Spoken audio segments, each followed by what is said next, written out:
就會讓女朋友我要你解冷切，還和人對手，我要有個美麗的未來。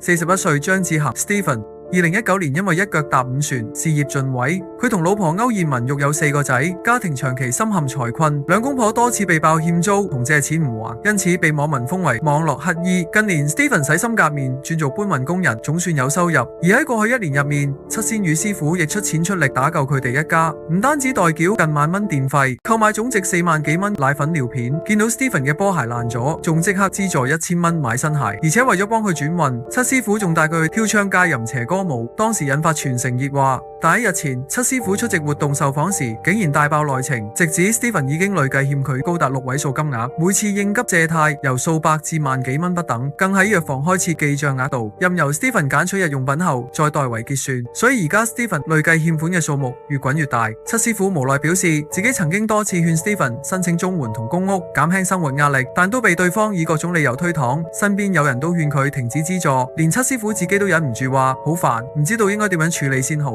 事件引發網民熱議，唔少人都指責七師傅，認為佢唔應該去幫 Stephen， 又質疑佢借此嚟炒作博宣傳。而潛水多時嘅文文又忍唔住開腔，佢喺社交平台發文反擊，直言佢哋一家至今仍欠債累累，暫時無力償還並深感抱歉。但佢憤怒反問網民話：唔通欠債就連生存同照顧仔女嘅資格都冇？佢又解釋，申請公屋需要漫長輪候，並唔係佢哋唔願意，仲話而家只希望專心照顧年幼嘅仔仔，唔想再俾呢啲負面新聞影響小朋友嘅成長。其後，七師傅亦發文為佢哋兩公婆護航，力證 Stephen 而家真係做緊搬運工，由朝忙到晚，而且工作仲好勤力，又唔嫖唔賭。佢又話幫助 Stephen 其實都係自身嘅修行功課，並呼籲外界停止苛責，俾多啲包容同慈悲，唔好再令佢哋嘅家庭增添壓力。